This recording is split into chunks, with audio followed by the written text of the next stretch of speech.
assim, cheio de alunos e professores que nem são do curso de filosofia e se interessaram, né, em participar desse encontro, desse trabalho. Agradeço muito. Agradeço o professor Mário Sérgio Cortella, aqui conosco hoje, trazendo para nós uma reflexão muito instigante, muito profunda, até talvez muito incômoda. Quem sabe, acho que não vamos sair aqui do mesmo jeito que entramos. Para apresentar o professor Cortella, eu vou chamar a professora Lília, que foi quem fez a intermediação e possibilitou trazer o professor aqui hoje para fazer a palestra para nós. Muito obrigada mais uma vez por vocês participarem desse evento. Obrigada.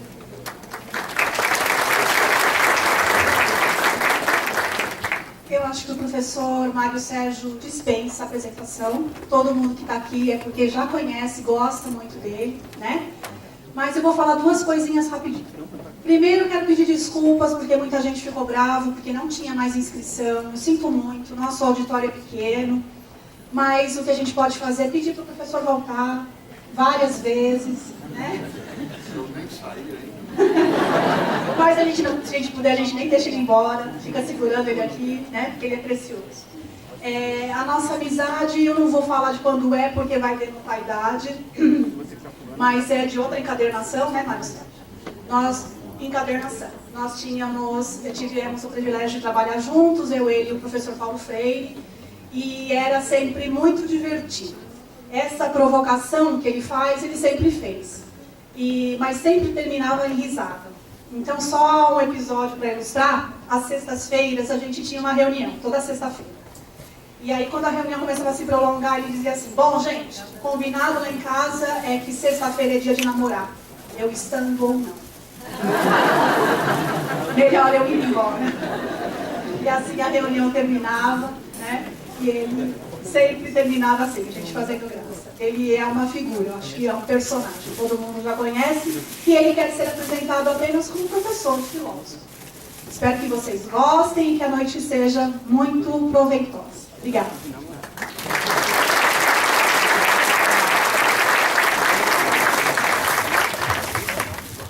Muito bem, satisfação imensa, uma noite como hoje, tanta gente, num dia especial. Afinal de contas, estando eu numa instituição que tem origem religiosa, hoje, como sabem, 15 de agosto é o dia da Assunção. Portanto, há aqui até uma bela coincidência em relação a uma instituição que, conectada hoje mais diretamente à Assunção, à Universidade Católica de São Paulo, onde eu dei aula por 37 anos, ela comemora, lembra algo especial, junto a homens e mulheres que se dedicam a pensar um pouco a formação mais humanista, a formação mais densa, no campo da nossa atividade de formação de vida. E desse ponto de vista, eu agradeço imensamente a intenção, o convite, a organização que a Lilian fez e a acolhida da professora Neide e do professor Ivo também em relação a esse momento. E, claro, vou fazer uma reflexão com o teu desespero, que vai até às 20h45. Então, se olhar o teu relógio, você tem um tempo extenso ainda de sofrimento. Às 20h45 eu paro, e aí nós temos 15 minutos. Às vezes você tem alguma questão, algum comentário, alguma ideia, e se por acaso não der tempo, naquele momento, ao terminar às 21 horas, eu vou até aqui ao lado, eu vi que tem uma livraria com alguns dos meus livros, às vezes você tem algum para eu nele escrever, e eu com alegria o farei. E se alguma coisa ficar ali, a gente conversa. Aliás, quando eu chegava, um pouquinho antes de entrar, uma professora chegou até mim e disse: professor, senhor, desculpe, podia me dar um autógrafo? Não peça desculpas ao pedir um autógrafo, porque o autógrafo deixa o autor honrado. Mas você está com um livro meu, ainda quer que eu, algo dele, escreva, isso me honra. E eu tenho um hábito, quando eu vou autografar algum livro, eu sempre escrevo nele, além do teu nome do meu, sempre uma virtude. Uma virtude. Então você trouxe o Não Nascemos Prontos, eu escrevo Audácia. Eu tenho outro chamado Qual é a Tua Obra, que eu escrevo sempre dele, Coragem. Tem outro chamado Não Espere pelo Epitáfio, que eu escrevo Vida. Um chamado Não Se Desespere, que não é para palmeirense, mas serve. Nele eu escrevo Alento.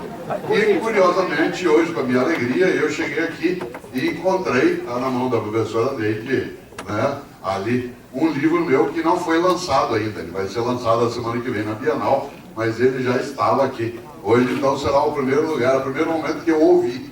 Né? Eu não tinha ainda segurado. Esse ano eu estou completando 40 anos de docência e decidi, então, lançar um livro pela Voz chamado Pensatas Pedagógicas.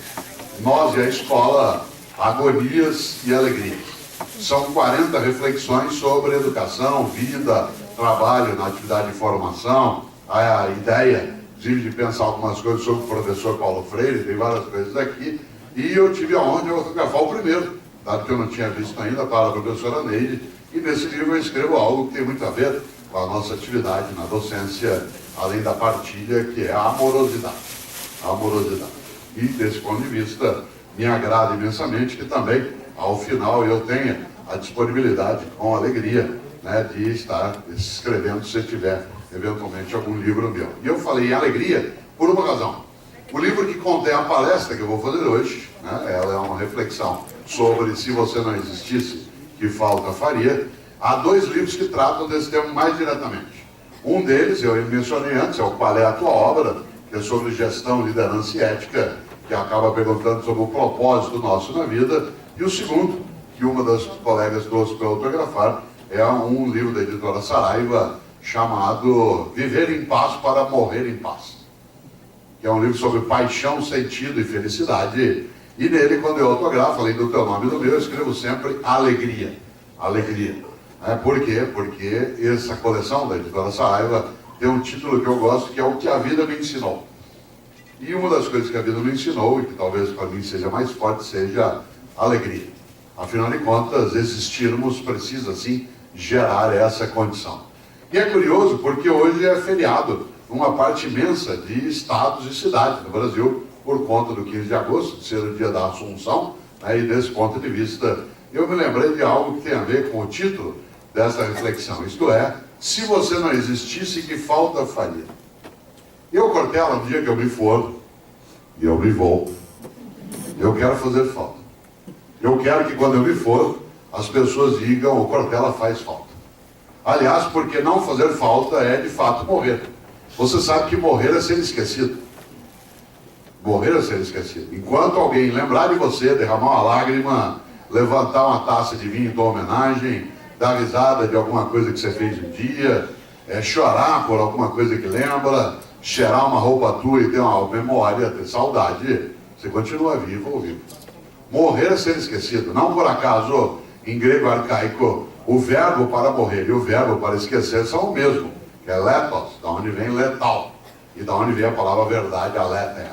É aquilo que é imortal, aquilo que é perene. E desse ponto de vista, insisto, morrer é ser esquecido. E no dia que eu me for, eu me vou, e você também. Eu quero ficar. Eu não queria partir. Eu quero ficar. Como disse um dia Chico Anísio, eu não tenho medo de morrer, eu tenho pena. Tenho pena de morrer. Aliás, o Woody Allen diz uma coisa mais gostosa. Ele diz, eu não tenho medo da morte, só não quero estar lá quando isso acontecer. Por isso eu queria começar agora, nesse dia da Assunção, lembrando algo decisivo. Eu vou contar uma coisa para você, eu sou da área de filosofia, aqui quem eu é também. A gente tem um tempo livre muito grande, e aí a gente fica observando as coisas. Né? Como nós não trabalhamos, a gente fica observando a realidade de maneira geral.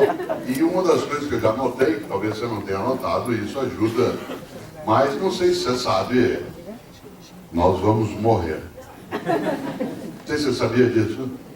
Se diz, Cortella, você não vem aqui numa noite dessa fazer uma coisa tão óbvia. Cuidado. Tem gente que sabe isso e não toma nenhuma providência. Vive como se tivesse a eternidade, para não ter uma vida pequena, banal, fútil, inútil, superficial. Por isso, sou obrigado a dizer de novo, nós vamos morrer. Claro que eu não estou preocupado com essa questão, porque a morte é um fato. Nós somos, inclusive, como você sabe, o único animal que é mortal. Que, embora todos os animais morram, nós somos o único que, além de morrer, sabe que vai morrer. Por exemplo, teu cachorro está dormindo sossegado agora. Teu gato está lá numa boa. Você, desde que eu falei, está pensando. Por isso, guarde isso. Nós somos o único animal que é mortal. E a nossa mortalidade oferece a nós uma chance. A de sabendo mortais que cada um é e cada uma é, nos sabendo mortais que a gente não tem uma vida inútil, fútil, superficial, dado que ela não é eterna. Isto é, dado que nós não temos para sempre. Nós não temos um para sempre para não ter uma vida fútil, banal, inútil. Por isso, repito, no dia que eu me for, e eu me vou, e você também, eu quero fazer falta. E é interessante, porque uma das coisas que pouca gente pensa é exatamente nessa questão. E no livro Viver em Paz para Morrer em Paz, eu levanto algo que eu acredito que só é possível morrer em paz se você viver em paz. E viver em paz não é viver sem dificuldade, sem problema, sem encrenca. Viver em paz é viver com a certeza que você não está tendo uma vida pequena, fútil, banal, inútil, superficial. Aliás, algumas pessoas até esquecem isso. Viver em paz é viver com a capacidade de não ser descartável. Daí a pergunta, porque essa pergunta, se você não existisse, que falta faria, ela está exatamente na capa do livro, lá no alto. E é bom demais imaginar o quanto que você e eu devemos fazer um esforço imenso para que a vida não seja apequenada. No livro Qual é a Tua Obra, eu cito um pensador britânico do século XIX, chamado Benjamin Disraeli. Benjamin Disraeli, inclusive, foi o primeiro ministro da Rainha Vitória. E Benjamin Disraeli tem uma frase que você e eu temos de entender bem. Dizia Benjamin Disraeli: a vida é muito curta para ser pequena. A vida é muito curta para ser pequena. Já basta que a vida curta seja para que você e eu, de alguma maneira, consigamos apequená-la. E o que é uma vida que se é pequena? É aquela que é banal, fútil, inútil, superficial, morna. Nesta hora, claro, vale pensar algumas coisas na nossa história. Não precisam ser grandes filósofos, eles também nos ajudam, mas há dois grandes pensadores gaúchos que nos ajudam nisso. Eu sou paranaense, nasci em Londrina, moro na capital paulista há 47 anos, mas admiro muito a poesia gaúcha. E gosto demais de um pensador gaúcho, ambos já falecido, mas esse que eu vou mencionar há mais tempo, chamado Aparício Torelli. Aparício Torelli, alguns aqui conhecem pelo apelido que ele deu a si mesmo. Ele apelidou a si mesmo de Barão de Itararé. Barão de Itararé, escreveu muitas coisas. Ele tem um livro clássico chamado Máximas e Mínimas, do Barão de Itararé. E o Barão de Itararé tem uma frase que pode parecer banal e ela não o é. Ele disse um dia: a única coisa que você leva da vida é a vida que você leva.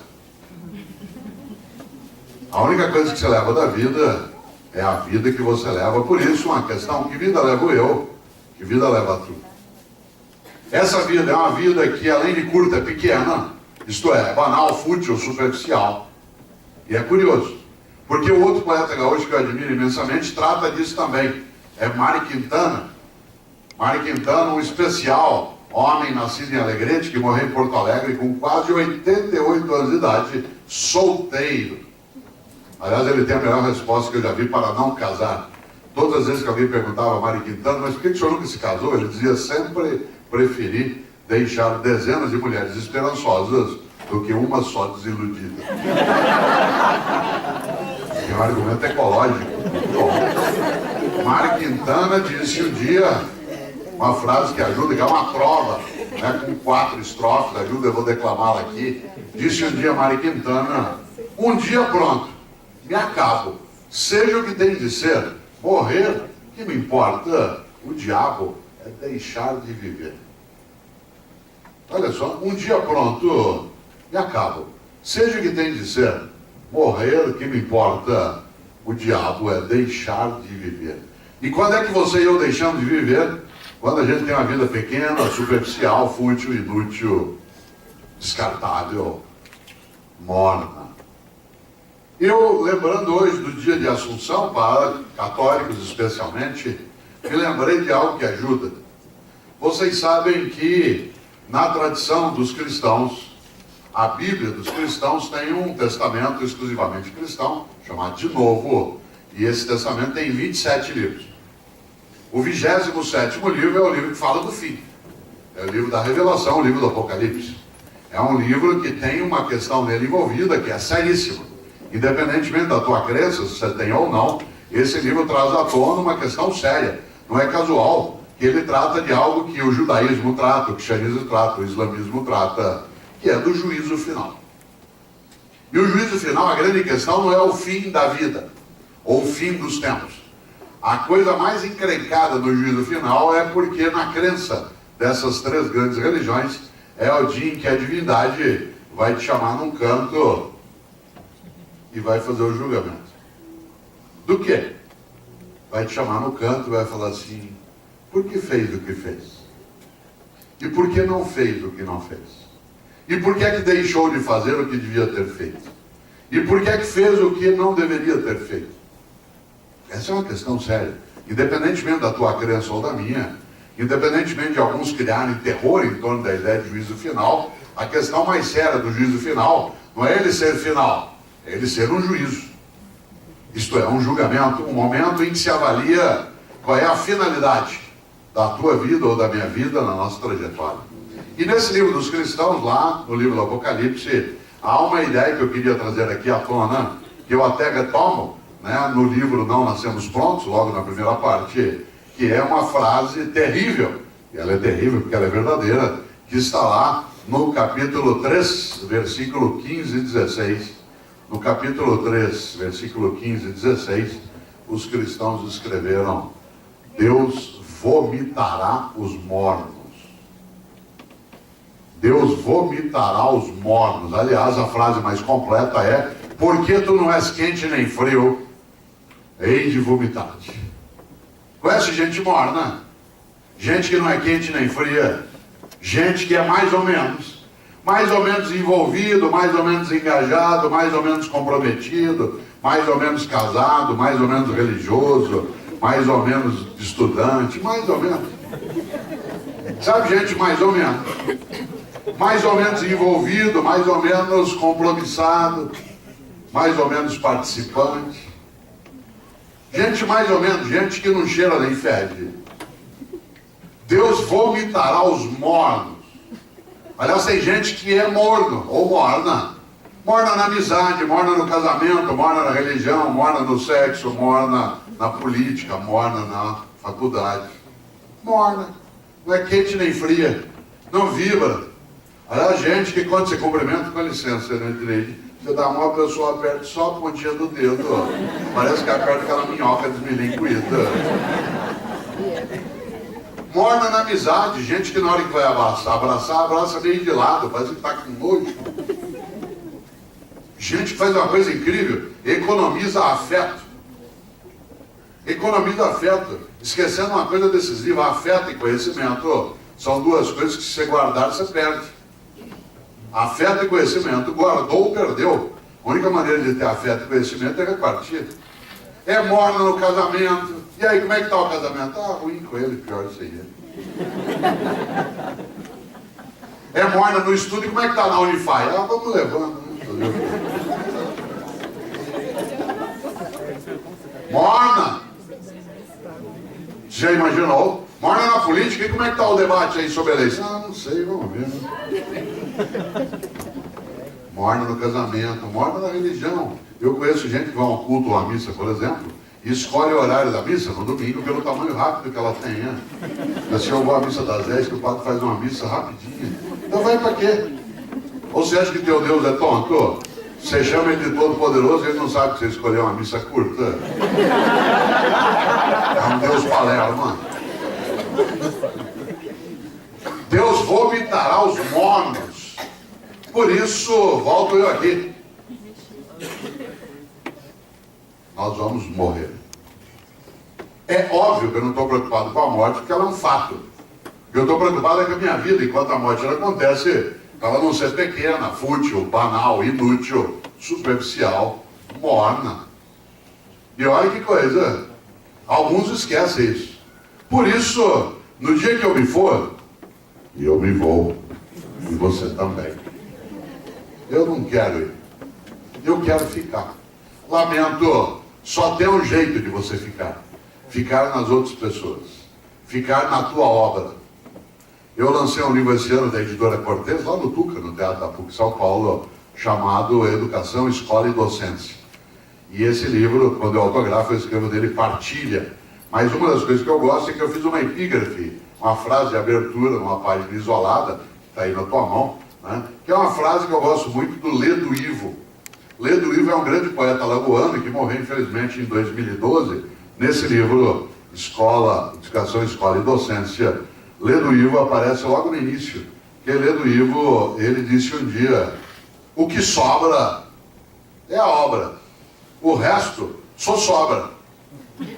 Você sabe que só sobrar é um verbo que vem do espanhol, que significa o navio que afunda, que vira de cabeça para baixo, vai da esquerda para a direita. O que sobra é a obra, o resto só sobra. Por isso, pergunto eu para você, se você não existisse, que falta faria? Você e eu temos de fazer falta. E é interessante, a única maneira de fazer falta é ser importante. Senão você não fará falta. Não confunda importante com famoso. Tem muita gente na tua vida que é importante e não é famosa, e muita gente que é famosa e não tem a menor importância. Não se confunda importância com fama. Por exemplo, quanta gente na tua vida é importante? Alguém que te ajudou, uma amizade, alguém que te criou, alguém que te orientou, que não tem a menor fama. E tem muita gente que é famosa e não tem a menor importância. Por exemplo, nesse momento em que nós estamos aqui agora, num hospital aqui próximo, perto, na Santa Cruz, tem um auxiliar de enfermagem que está lá tirando as escadas de alguém que está lá em coma há 3 meses, que nem sabe que está sendo cuidado. Aquela enfermeira é absolutamente importante. Mas não tem fama alguma. Olha quanta gente no teu dia a dia é importante, mas não é famoso. Inclusive porque a fama vai embora. A fama desaparece. Eu, Cortella, às vezes sou famoso por conta de televisão, por causa de rádio. Eu sou comentarista da Rádio CBN. Para quem ouve, eu entro todo dia às 6h32 da manhã. Hoje foi às 6h34, né? Cada dia 6h30, 6h32. E eu também solto para São Paulo, às terças e quintas, às 10h15, no Escola da Vida, que muda de horário. Semana que vem, por causa do horário eleitoral, passa para 10h35. E uma das coisas boas é que às vezes a fama vem. Quando eu vou na Maria Braga, vou ao Faustão, vou a algum programa de TV, naquela semana todo mundo fala, você te viu na televisão, te viu na televisão. Depois de uma semana, a fama desaparece, a importância fica. Por isso, no dia que eu me for, eu me vou. E você também. Eu quero ficar. Só tem um jeito de ficar. Ficar nos outros. Por isso as pessoas têm que, olha aqui para mim se você puder, as pessoas têm que te levar para dentro delas, têm que te importar. Você se torna importante quando alguém te porta para dentro. Quando você é importado. Há pessoas que você importa na vida e outras que você exporta. Por exemplo, no teu almoço de Dia dos Pais, teve gente que não foi, que não pôde ir, ou já faleceu, ou estava distante, e fez falta. E teve gente que não foi e te deu uma alegria imensa. São as pessoas que nos dão o agradável prazer da ausência delas. Aliás, eu aprendi uma coisa com o Milor Fernandes, né? Que esse ano o Milor foi homenageado a Flip, um dos nossos grandes filósofos. Milor tinha um hábito, ele lia o jornal todos os dias e começava a leitura do jornal pelo obituário, pela parte de mortes. E um dia o Jaguar, que é um grande cartunista, chegou para ele e falou assim, mas por que o senhor começa a leitura pelo obituário? Ele falou, porque tem cada alegria que a gente encontra. Cada surpresa boa. Por isso, claro, ó, você já imaginou? Isso vale para você e para mim. Isto é, a ideia de que para ser importante alguém tem que me levar para dentro. Eu nasci em Londrina, como disse agora, eu vivi lá até 13 anos de idade, e até 10 anos de idade não havia televisão na minha cidade. Não havia TV. Portanto, à noite, o que eu fazia? Ficava pensando. Não havia TV, ficava pensando. E uma das coisas que eu pensava, quando vivia em Londrina, era, no dia que eu morresse, qual seria o meu epitáfio? Isto é, o que eu quereria que escrevessem no meu túmulo? Hoje eu não tenho essa ideia. Na época eu já tinha tendência à inutilidade filosófica. E eu ficava pensando o que escreveriam no meu túmulo. Olha que coisa. Aliás, eu tinha várias ideias. Uma eu só descobri há pouco mais de 20 anos, quando eu li Darcy Ribeiro, que conviveu há muito tempo com o professor Paulo Freire e vice-versa, E Darcy Ribeiro, um homem estupendo, né? Um homem impressionante em termos de sonhos, grande educador, antropólogo, sonhava com nações indígenas livres, sonhava com o Brasil decente, farto, um homem que sonhava com a escola alegre, ele que inventou, né, os CIEPs, etc. Darcy Ribeiro tinha uma frase que serve de epitáfio, serviria muito para mim um dia se eu tivesse capacidade de copiá-lo na vida e na frase. Mas Darcy disse um dia: fracassei em tudo que tentei, mas minhas derrotas são minhas vitórias. Detestaria estar no lugar de quem me venceu. Olha que frase forte, porque ele era um homem de sonhos. Olha que frase forte. Fracassei em tudo que tentei, mas minhas derrotas são minhas vitórias. Detestaria estar no lugar de quem me venceu. Pois bem, eu em Londrina ficava imaginando qual seria o meu epitáfio. Hoje eu não tenho mais essa preocupação, porque eu não quero mais ser sepultado, eu quero ser cremado. Acho a cremação mais ecológica, mais objetiva. É um problema de saúde pública. Já imaginou se chineses e indianos aderissem ao sepultamento? Isso tem um impacto ambiental sério no planeta. São Paulo, que nós moramos, é o segundo maior cemitério do mundo. Fica em São Paulo, o cemitério da Vila Formosa. Tem 1,5 milhão de corpos sepultados lá. Vocês imaginam o impacto disso no lençol freático, na proliferação de insetos, de roedores. Portanto, é uma questão séria. Eu não quero mais ser sepultado, quero ser cremado. Essa é uma decisão individual, cada um que decide. Minha mãe, que vive em São Paulo, ela é da mesma rua que eu. Ela tem 85 anos e é contrária à cremação. Ela é a favor do sepultamento. E é uma boa coincidência, Lívia. Nós nascemos, ela e eu, no mesmo dia. Isto é, eu nasci no dia do aniversário dela. Ambos no dia 5 de março. Família organizada. Né? E não. E aconteceu uma coisa ali gostosa. Todo ano, claro, nós fazemos um almoço de aniversário juntos, com filhos, netos, bisnetos, etc. E o ano passado, que ela fez 84, como toda mãe, ela acha que é eterna.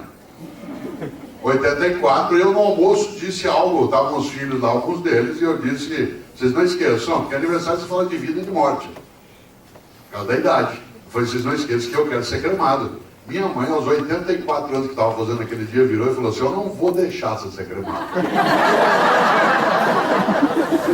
Acha que é Highlander? Curioso. Eu, como disse, não quero mais o sepultamento. Aliás, eu fui secretário de Educação na cidade de São Paulo, logo depois do professor Paulo Freire, e uma das coisas que eu quis fazer na cidade, e que a prefeita na época, era Luiz Erundina, não deixou, era uma campanha em São Paulo pela cremação. E nós só temos um crematório. E eu quis fazer essa campanha, e ela não deixou, porque ela achou que a população, de fato, não estaria ainda preparada. Eu, inclusive, tinha bolado um cartaz bonito, que servia para discutir com o patrocínio da Caixa Econômica Federal. E era para discutir na cidade. Era um cartaz escrito assim: vem pra caixinha você também. E a prefeita na época não deixou, mas eu vou dar um dia. É interessante porque eu, um dia, aos 10 anos de idade, eu cheguei ao epitáfio que eu queria. Aí eu sosseguei. Encrenca. Há 6 anos eu fui a Porto Alegre, cidade a qual eu vou com frequência, e como faço sempre que eu vou a Porto Alegre, vou visitar as coisas do Mário Quintana, nosso poeta que eu citei antes. Mário Quintana, um homem que deu um azar danado, morreu na mesma semana que o Ayrton Senna. E quando você é muito importante, mas alguém famoso morre perto, você desaparece. Tanto que Senna morreu no dia 1º de maio de 94, há 20 anos, e Quintana no dia 5 de maio, na quinta-feira da mesma semana. E por isso, como o Senna tinha morrido, Quintana desapareceu no circuito. Tanto que tem gente que nem sabe que Quintana morreu, outros nem que ele viveu. Tá? O que é interessante é que Quintana, um homem que deu um azar danado também, por 3 vezes, ele tentou entrar na Academia Brasileira de Letras e foi recusado. 3 vezes. Um lugar cheio de imbecis, e vários que não são. Um lugar que já teve vários imbecis e vários que não eram. Não aceitou mais Quintana. Aliás, não aceitou também Clarice Lispector. Lá não entrou Carlos do Monte Andrade, Monteiro Lobato. Mário Quintana não entrou, mas claro, como um bom poeta, na 3ª recusa, ele se vingou. Do jeito que o poeta faz, com um poema. Aliás, que eu vou declamar aqui, que é uma trova só de 4 estrofes, que todo mundo aqui conhece, chamado Poeminho. não é poeminha, é poeminho do contra, em que ele escreveu: todos esses que aí estão, atravancando meu caminho, eles passarão, eu passarinho. Isso é uma coisa de poeta. Todos esses que aí estão, atravancando meu caminho, eles passarão, eu passarinho. Parece frase de para-choque de caminhão no Paraná. Na subida você me aperta, na descida nós dá certo. Já imaginou esse grande Mário Quintana?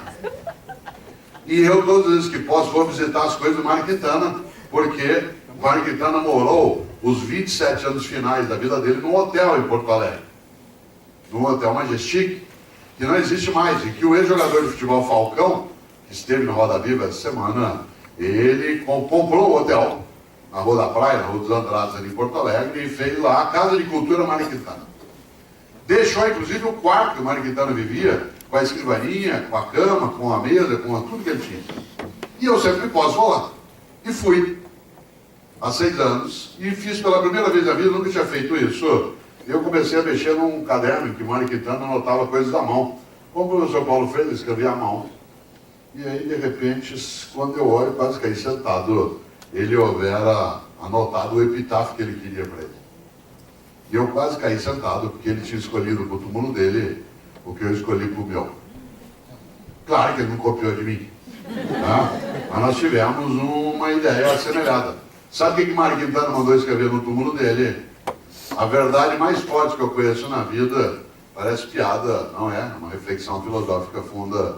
Mário Quintana mandou escrever no túmulo dele: eu não estou aqui. Eu não estou aqui. Onde está Mário Quintana? Em nós. Na amizade que repartiu, na solidariedade que ofereceu, na fraternidade que construiu, na religiosidade que praticou, na sexualidade que assumiu, na felicidade que sonhou, na honestidade que defendeu. Onde está Mário Quintana? Em nós. Agora, claro, por conta até de, cópia, por conta das normas da BNT, eu no meu túmulo teria que mandar pôr nem eu. Pude Mário Quintana. Coisa da capa. Por isso, claro, eu não estou aqui. Onde está Mário Quintana? E nós? Pergunto eu para você, se você não existisse, que falta faria? É preciso fazer falta. E no dia que eu me for, eu me vou. E você também. Eu quero fazer falta. Para eu fazer falta, as pessoas precisam me levar para dentro delas. E eu preciso olhar a vida como a vida é, de fato. Isto é, Guimarães Rosa, um dia, grande médico, escritor mineiro, ele escreveu uma obra com título para resumir a vida: Grande Sertão, Veredas. A vida é Grande Sertão. Aliás, a Grande Sertão, ela se caracteriza, o Grande Sertão, por ser um lugar onde você sente abandono. A vida, de fato, pode ser um lugar de Grande Sertão. E tem veredas. Quem são as veredas? A outra pessoa, a nossa obra, aquilo que nos oferece uma alternativa. E é interessante porque o grande Guimarães, ele, ao fazer a obra Grande Sertão Veredas, lá disse algo que você um dia já deve ter lido, quando ele afirmou: viver é muito perigoso. Porque vida é uma coisa perigosa. Mas eu costumo acrescentar, com todo respeito a Guimarães Rosa, uma outra coisa: nascer é muito perigoso. Nascer é muito perigoso. Já imaginou como foi complicado nascer? Você já imaginou? Você estava lá no útero da tua mãe 8 meses e meio, numa boa. Aliás, o lugar mais seguro que você já teve no universo: o útero da tua mãe. Tanto que quando você está mal, você quer voltar para lá. Não precisa ser uma mãe específica, é quem te cuidou, te protegeu. Já viu? Quando você está mal, você perde um amor, perde alguém, perde uma pessoa, você quer ficar em posição fetal, deitado no escuro ou deitado com o joelho em direção ao peito encolhido. Como você estava. Aliás, você já viu no hospital, para pessoas com doença mental, muitas vezes no pátio nuas, estão deitadas, encolhidas em posição fetal. O lugar mais seguro que você já teve no universo. É tão difícil e perigoso nascer que a natureza é sábia, tirou de nós a memória do nascimento. Você e eu temos até 4 anos de idade uma coisa chamada amnésia de primeira infância. Você não lembra de nada quase que aconteceu. A não ser que seja um trauma forte, mas você não lembra.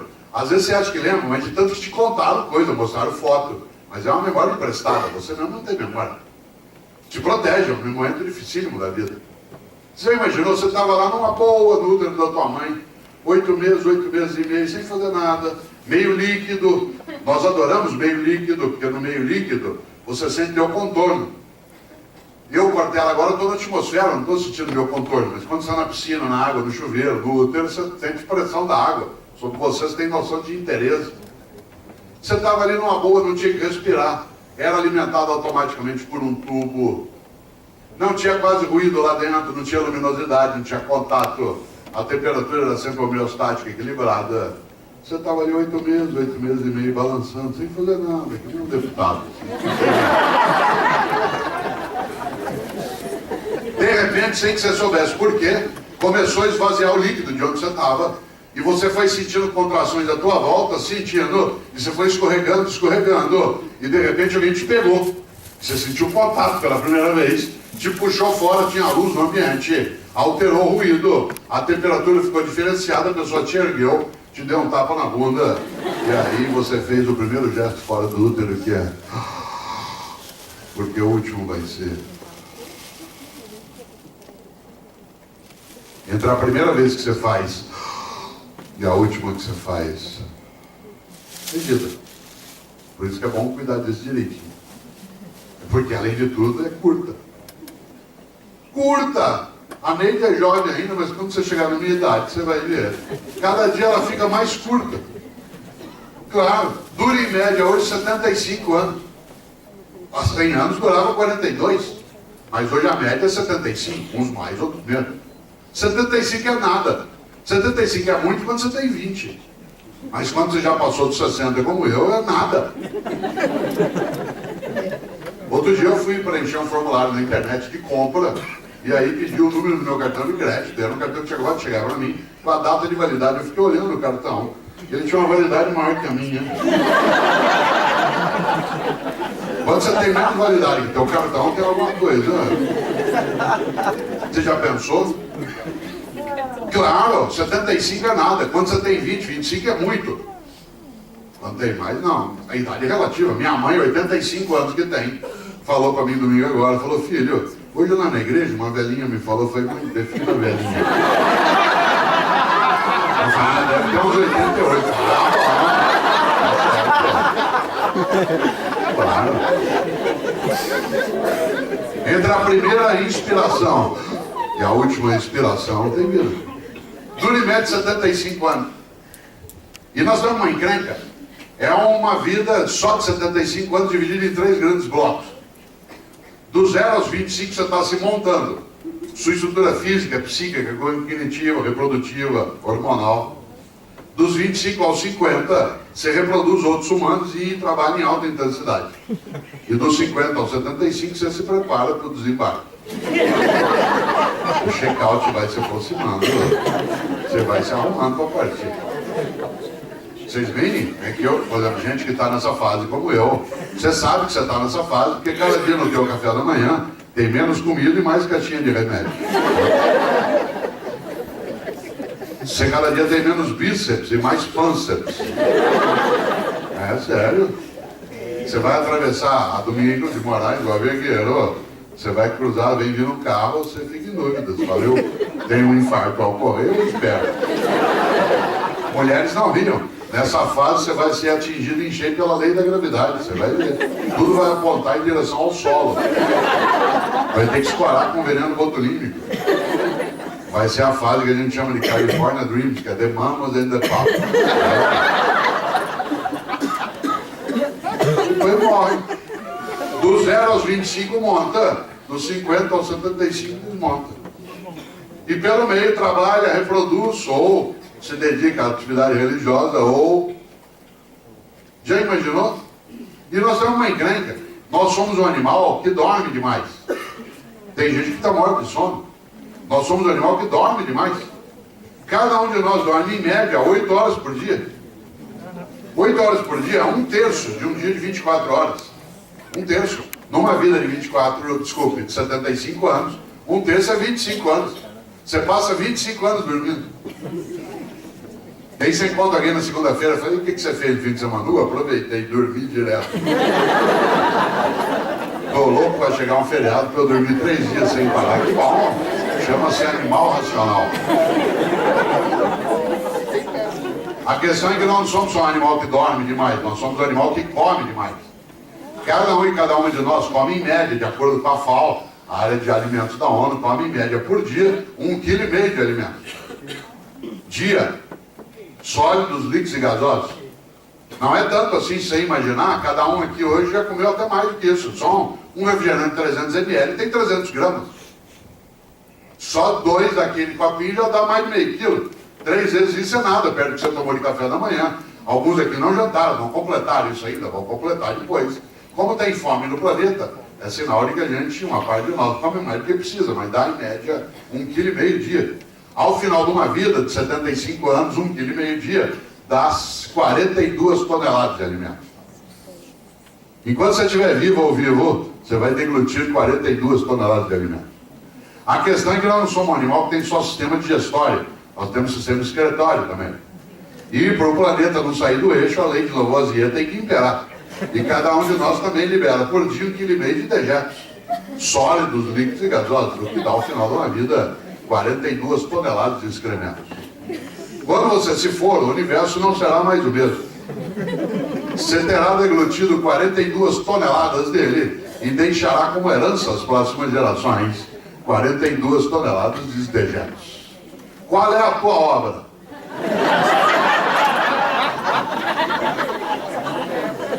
Interessante. Tem gente que acha que a vida é só isso.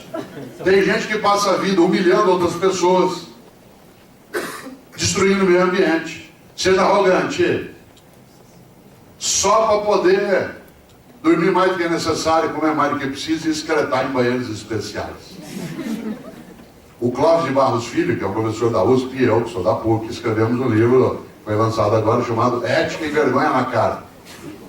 Ética e Vergonha na Cara. Eu não sei se tem aqui, mas esse livro ele trata exatamente dessa discussão no nosso dia a dia. Para quem gosta do tema, no dia 24 de agosto, que é o penúltimo domingo do mês, vai ao ar no Café Filosófico da Cultura. Um diálogo entre nós dois, já está gravado, dia 24 de agosto, às 22 horas, do Café Filosófico da TV Cultura, vai apresentar esse diálogo. E lá a gente trata disso. Isto é, a questão de para que serve o que se faz, o que serve o que alguns fazem. Claro, e tem gente que passa a vida, repito, destruindo, humilhando, sendo canalha. Para quê? Caixão não tem gaveta. E como diz o chinês, e é verdade, especialmente serve para gente arrogante, os chineses dizem, quando a partida de xadrez termina, o peão e o rei vão para a mesma caixinha. Quando o jogo de xadrez acaba, independentemente do resultado, o peão e o rei vão para a mesma caixinha. Por isso, há uma questão. Se você não existisse, que falta faria? Será que você e eu somos apenas um animal que dorme, come muito e excreta? Aliás, quer ver o reino da mediocridade? O reino da mediocridade é que as revistas que mais vendem no Brasil são as que mostram os chiques e famosos nas suas camas, nas suas mesas e nos seus banheiros. Os programas de TV que mais fazem sucesso são os que mostram pessoas trancadas numa casa ou numa fazenda, comendo, bebendo e excretando pelos 7 ou 8 orifícios que tem. Sabe o que não pode levar nessas casas? Livro. Ah, se eu te pegar lendo. O lugar mais importante para as pessoas assistirem não é o lugar da conversa, da leitura, do debate, não, é embaixo do edredom. Ali é que se dá. Olha que coisa aqui, mediocridade. Já pensou? Tem gente que diz que não tem uma hora por dia para ver lua junto, fazer uma oração, ouvir música, estudar um pouco, brincar com os filhos e ajudar alguém. Mas tem uma hora por dia para ficar parado, vendo gente trancado, comendo, bebendo e excretando. Isso é o reino da mediocridade. Olha só. Agora, sabe o que as pessoas falam quando elas estão morrendo? Porque depois morrem. O que ela fala quando está morrendo? Eu dei aula algum tempo na Santa Casa de São Paulo e às vezes a gente ia até a UTI. E a UTI é um lugar de dificuldade maior. Sabe o que as pessoas falam quando estão morrendo? Ela não gruda, com licença, professor, ela não gruda em você e diz, doutor, pelo amor de Deus, deixa eu viver mais um dia que eu quero mandar em mais gente. Doutor, pelo amor de Deus, deixa eu viver mais uma hora que eu quero humilhar mais algumas pessoas.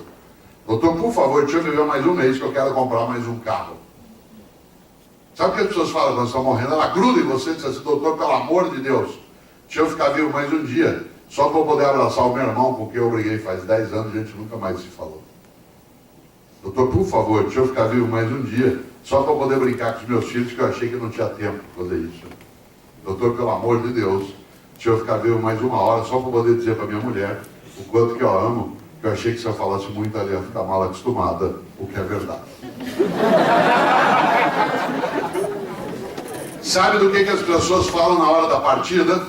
Daquilo que importa na travessia. E como disse o mesmo Guimarães Rosa, o importante não é chegar nem partir, é a travessia. E a travessia você faz com outras e outros. A travessia você faz com outras pessoas. Por isso, no dia que eu me for, eu me vou. Você também. Eu quero ficar. Eu só tenho um jeito de ficar, na minha obra. Essa obra é aquela que vai me deixar importante. Não preciso ser famoso. Tem gente que é famosa, é importante. Jesus de Nazaré, Irmã Dulce, Madre Teresa de Calcutá, Martinho Lutero, Martin Luther King, Nelson Mandela, Chico Xavier, são pessoas que são famosas e importantes. E outras são só famosas e nada importante. Se elas não existissem, nos fariam nenhum bem. Hitler, para pegar o grande exemplo, Stalin e outros, são famosos, mas não tem importância. Não tendo existido, ajudariam muito. No entanto, vale pensar nisso. Você, para ser importante, não precisa ser alguém que vai passar a vida fazendo outra coisa diferente daquilo que você faz. Você tem que ser importante onde você está. Eu, nesse livro que hoje vi aqui, no lançamento Pensados Pedagógicas, eu, inclusive, vou lançar lá na Bienal, dia 22, de São Paulo, e aqui esse é o lugar que ele está escrito hoje. Eu ali anoto algo que era uma coisa que o Paulo Freire dizia sempre. O professor Paulo Freire dizia, na vida há uma briga que vale a pena ser brigado. Só uma.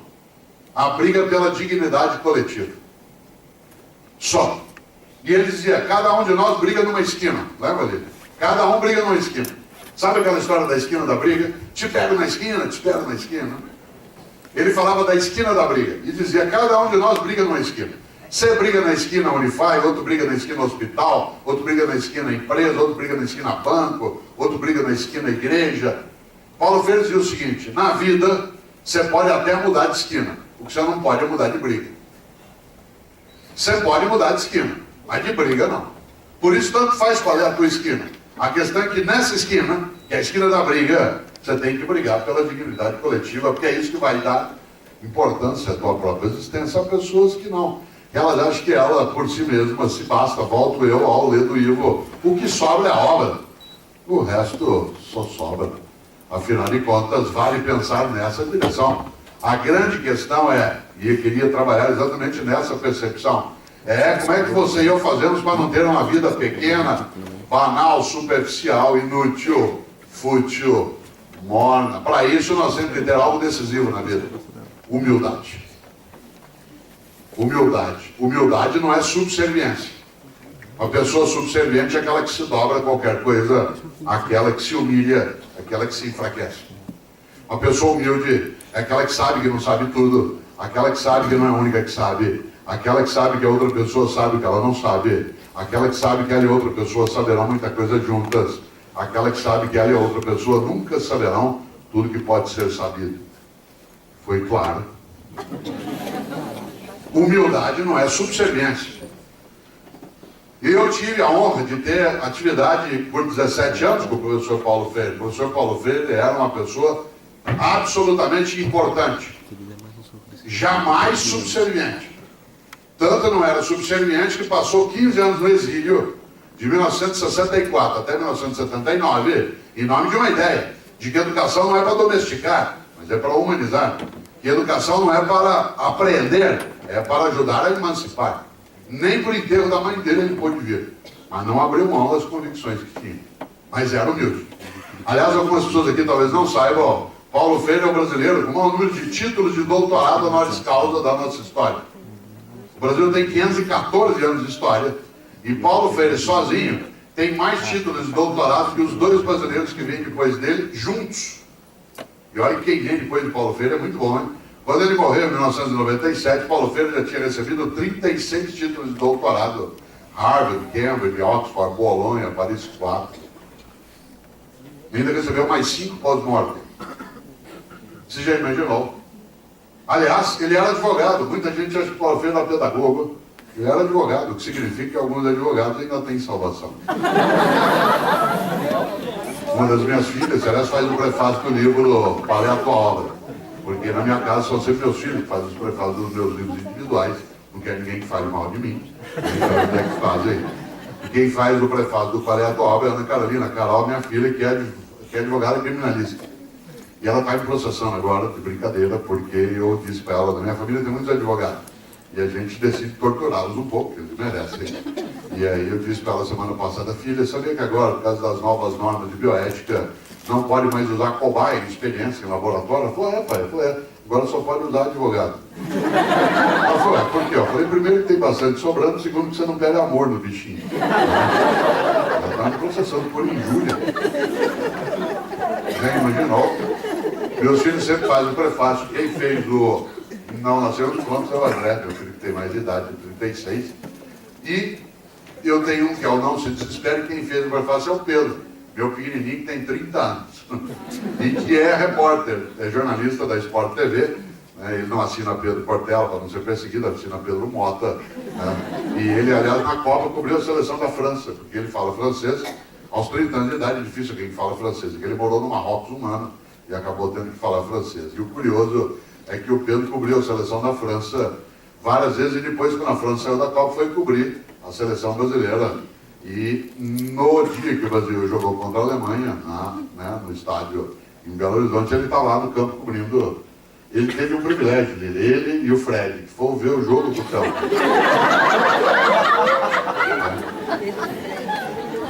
E é interessante porque o Pedro faz o prefácio do Não Se Desespere. E eles conheceram, claro, o professor Paulo Freire, mas eram pequenos, mas tem um orgulho grande de serem brasileiros e brasileiras também, por terem um educador entre aqueles que são mais honrados. No Brasil, o mais honrado é Paulo Freire. E olha que quem veio depois de Paulo Freire é muito bom, hein? Porque depois de Paulo Freire são mais 2 professores. O depois de Paulo Freire, o brasileiro mais honrado com título de doutorado é o mineiro, que eu mencionei antes, nascido em Montes Claros, Darcy Ribeiro. E depois dele o carioca, que fez carreira em São Paulo.